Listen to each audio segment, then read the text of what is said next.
បងស្ត្រីម្នាក់នេះទៅជាប់ពន្ធនាគាររយៈពេល30ថ្ងៃហើយនឹងត្រូវពិន័យប្រាក់ចំនួន$10000បងប្អូនអញ្ចឹងរឿងនេះគឺការឡើងនៅក្នុងសហរដ្ឋអាមេរិកដែលស្ត្រីម្នាក់នេះមានឈ្មោះថា Zoto ដែលនាងជាប់ពន្ធនាគារពីបទលក់ថ្នាំម្យ៉ាងដែលមានសារធាតុញៀនឆ្នាំនោះគឺមានឈ្មោះថា Xanax ហើយអ្នកណាដែលបានប្រើប្រាស់ថ្នាំ Xanax នេះហើយនឹងក្លាយទៅជាមនុស្សវិកលចរិតបងប្អូនអញ្ចឹងហើយទើបនាងជាប់ពន្ធនាគារដោយសារតែការលក់ថ្នាំមួយនេះអញ្ចឹងណាហើយក្រោយមកនាងក៏ដល់ថ្ងៃដែលត្រូវឡើងតុលាការហើយក៏ជាថ្ងៃដែលនាងត្រូវចាកចេញពីពន្ធនាគារដែរបងប្អូនតុលាការក៏បានហៅនាងទៅកាត់ក្តីដើម្បីបញ្ចប់រឿងក្តីរបស់នាងអញ្ចឹងណាបងប្អូនហើយនៅពេលដែលនាងឡើងដល់តុលាការក៏បានរៀបរាប់រឿងក្តីដែលពាក់ព័ន្ធជាមួយនឹងនាងអញ្ចឹងណាបងប្អូនតុលាការក៏បាននិយាយថានាងបានលក់ថ្នាំម្យ៉ាងដែលមានសារធាតុញៀននៅក្នុងនោះហើយបានធ្វើឲ្យមនុស្សជាច្រើនមានភាពវិកលចរិតដោយសារតែនាងអញ្ចឹងណាហើយថ្នាំនោះក៏មានឈ្មោះថា Xanax នៅពេលដែលតុលាការរៀបរាប់រឿងក្តីដែលពាក់ព័ន្ធជាមួយនឹងនាងអស់តុលាការក៏មានសំណួរខ្លះៗសួរទៅកាន់នាងអញ្ចឹងណាបងប្អូនហើយតុលាការក៏បានសួរសំណួរជាច្រើនតាក់ទងជាមួយនឹងរឿងក្តីរបស់នាងហើយក៏បានសួរទៅដល់ចំណុចមួយដែលតាក់ទងទៅនឹងទ្រព្យសម្បត្តិរបស់នាងអញ្ចឹងណាពេលនោះតុលាការក៏បានសួរថាតើនាងមានទ្រព្យសម្បត្តិអ្វីខ្លះនាងក៏បានឆ្លើយថានាងមានផ្ទះមួយមានឡានហើយនឹងមានហាងលក់គ្រឿងអលង្ការទៀតបងប្អូនពេលនោះធ្វើឲ្យតុលាការស្ងើចសរសើរនាងមែនតើដោយសារតែនាងមានលុយច្រើនអញ្ចឹងណាបងប្អូនពេលនោះតុលាការក៏បានសួរនាងតទៀតថាតើនៅពេលដែលនាងចាក់ចេញពីពន្ធនាគារនេះតើនាងនឹងទៅប្រកបមុខរបរអ្វីពេលនោះនាងក៏បាននិយាយថានៅពេលដែលខ្ញុំចាក់ចេញពីពន្ធនាគារនេះខ្ញុំនឹងទៅប្រកបមុខរបរលក់គ្រឿងអលង្ការរបស់ខ្ញុំបន្តទៀតដែលធ្វើឲ្យតុលាការគឺសប្បាយចិត្តជាមួយនាងមែនតើបងប្អូនដោយសារតែនាងចាក់ចេញពីទីនេះគឺទៅប្រកបមុខរបរសុចរិតគឺលក់គ្រឿងអលង្ការរបស់នាងអញ្ចឹងណាបងប្អូនតុលាការក៏បាននិយាយថាអូខេអញ្ចឹងនាងអាចចាក់ចេញពីទីនេះបានហើយនាងអាចទៅបន្តលក់គ្រឿងអលង្ការរបស់នាងបានតុលាការក៏បាននិយាយពាក្យគួរសមគឺលាគ្នាអញ្ចឹងណាបងប្អូនតុលាការក៏បាននិយាយថាបា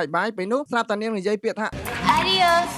Adios ទៅកាន់តុលាការដែលធ្វើឲ្យតុលាការគឺមិនពេញចិត្តជាមួយនឹងពាក្យនេះទេបងប្អូនតុលាការក៏បានហៅនាងមកម្ដងទៀតហើយក៏បានពិន័យនាង$10000បងប្អូនដោយសារតែនាងនិយាយពាក្យថា Adios ដែលពាក្យនេះមិនមែនជាភាសាអង់គ្លេសនោះទេគឺជាភាសាអេស្ប៉ាញដែលមានន័យថាលាជារៀងរហូតអញ្ចឹងហើយទើបធ្វើឲ្យតុលាការពិន័យនាងចំនួន$10000បងប្អូនពេលនោះគឺធ្វើឲ្យនាងខឹងនឹងតុលាការខ្លាំងមែនទែនបងប្អូនដោយសារតុលាការពិន័យនាង$10000អញ្ចឹងណានាងក៏បានស្រែកជេរតុលាការខ្លាំងតែម្ដងបងប្អូនគឺជេរថា Motherfuck ដែលធ្វើឲ្យតុលាការគឺមិនពេញចិត្តជាមួយនឹងពាក្យនេះទៀតក៏បានហៅនាងមកម្ដងទៀតហើយក៏បានកាត់ក្តីនឹងសារថ្មីគឺដាក់ពន្ធនាគារទៅលើនាងចំនួន30ថ្ងៃបន្តទៀតបងប្អូនដោយសារតែនាងប្រើកាយវិការមិនសមរម្យហើយមានអាកប្បកិរិយាឆ្លើយទៅកាន់តុលាការបងប្អូនអញ្ចឹងហើយតុលាការក៏សម្រេចកាត់ក្តីដាក់ពន្ធនាគារនាងចំនួន30ថ្ងៃបន្តទៀតហើយនឹងផាកពិន័យនាងចំនួន$10000ពីលើនឹងទៀតបងប្អូន Oh my god ដល់ថ្ងៃចាក់ចេញពីពន្ធនាគារហើយមកសម្ដីឆ្លើយដល់តុលាការជាប់30ថ្ងៃទៀតបងប្អូនអញ្ចឹងស្ត្រីម្នាក់នេះដឹងបានចេញពីពន្ធនាគារអត់បាទអាកប្បកិរិយាឆ្លើយបែបហ្នឹងអញ្ចឹងណាអញ្ចឹងហើយវីដេអូរបស់ខ្ញុំគឺមានតែប៉ុណ្្នឹងទេបងប្អូនកុំភ្លេច like page share វីដេអូរបស់ខ្ញុំអ្នកមួយផងដើម្បីទទួលបានវីដេអូថ្មីបងប្អូនស្ត្រីម្នាក់នេះទៅជាប់ពន្ធនាគាររយៈពេល30ថ្ងៃហើយនឹងត្រូវពិន័យប្រាក់ចំនួន$10000បងប្អូនអញ្ចឹងរឿងនេះគឺការឡើងនៅក្នុងសហរដ្ឋអាមេរិកដែលស្ត្រីម្នាក់នេះមានឈ្មោះថា Zoto ដែលនាងជាប់ពន្ធនាគារពីបទលក់ថ្នាំម្យ៉ាងដែលមានសារធាតុញៀនឆ្នាំនោះគឺមានឈ្មោះថា Xanax ហើយអ្នកណាដែលបានប្រើប្រាស់ថ្នាំ Xanax នេះហើយនឹងក្លាយទៅជាមនុស្សវិកលចរិតបងប្អូនអញ្ចឹងហើយទើបនាងជាប់ពន្ធនាគារដោយសារតែការលក់ថ្នាំមួយនេះអញ្ចឹងណាហើយក្រោយមកនាងក៏ដល់ថ្ងៃដែលត្រូវឡើងតុលាការហើយក៏ជាថ្ងៃដែលនាងត្រូវចាកចេញពីពន្ធនាគារដែរបងប្អូនតុលាការក៏បានហៅនាងទៅកាត់ក្តីដើម្បីបញ្ចប់រឿងក្តីរបស់នាងអញ្ចឹងណាបងប្អូនហើយនៅពេលដែលនាងឡើងដល់តុលាការក៏បានរៀបរាប់រឿងក្តីដែលពាក់ព័ន្ធជាមួយនឹងនាងអញ្ចឹងណាបងប្អូនតុលាការក៏បាននិយាយថានាងបានលក់ថ្នាំម្យ៉ាងដែលមានសារធាតុញៀននៅក្នុងនោះហើយបានធ្វើឲ្យមនុស្សជាច្រើនមានភាពវិកលចរិតដោយសារតែនាងអញ្ចឹងណាហើយថ្នាំនោះក៏មានឈ្មោះថា Xanax នៅពេលដែលតុលាការរៀបរាប់រឿងក្តីដែលពាក់ព័ន្ធជាមួយនឹងនាងអស់តុលាការក៏មានសំណួរខ្លះៗសួរទៅកាន់នាងអញ្ចឹងណាបងប្អូនហើយតុលាការក៏បានសួរសំណួរជាច្រើនតាក់ទងជាមួយនឹងរឿងក្តីរបស់នាងហើយក៏បានសួរទៅដល់ចំណុចមួយដែលតាក់ទងទៅនឹងទ្រព្យសម្បត្តិរបស់នាងអញ្ចឹងណាពេលនោះតុលាការក៏បានសួរថាតើនាងមានទ្រព្យសម្បត្តិអ្វីខ្លះនាងក៏បានឆ្លើយថានាងមានផ្ទះមួយមានឡានហើយនឹងមានហាងលក់គ្រឿងអលង្ការទៀតបងប្អូនពេលនោះធ្វើឲ្យតុលាការស្ងើចសរសើរនាងមែនតើដោយសារតែនាងមានលុយច្រើនអញ្ចឹងណាបងប្អូនពេលនោះតុលាការក៏បានសួរនាងតទៀតថាតើនៅពេលដែលនាងចាក់ចេញពីពន្ធនាគារនេះតើនាងនឹងទៅប្រកបមុខរបរអ្វីពេលនោះនាងក៏បាននិយាយថានៅពេលដែលខ្ញុំចាក់ចេញពីពន្ធនាគារនេះខ្ញុំនឹងទៅប្រកបមុខរបរលក់គ្រឿងអលង្ការរបស់ខ្ញុំបន្តទៀតដែលធ្វើឲ្យតុលាការគឺសប្បាយចិត្តជាមួយនាងមែនតើបងប្អូនដោយសារតែនាងចាក់ចេញពីទីនេះគឺទៅប្រកបមុខរបរសុចរិតគឺលក់គ្រឿងអលង្ការរបស់នាងអញ្ចឹងណាបងប្អូនតុលាការក៏បាននិយាយថាអូខេអញ្ចឹងនាងអាចចាក់ចេញពីទីនេះបានហើយនាងអាចទៅបន្តលក់គ្រឿងអលង្ការរបស់នាងបានតុលាការក៏បាននិយាយពាក្យគួរសមគឺលាគ្នាអញ្ចឹងណាបងប្អូនតុលាការក៏បាននិយាយថាបាយពេលនោះស្រាប់តែនាងនិយាយពាក្យថា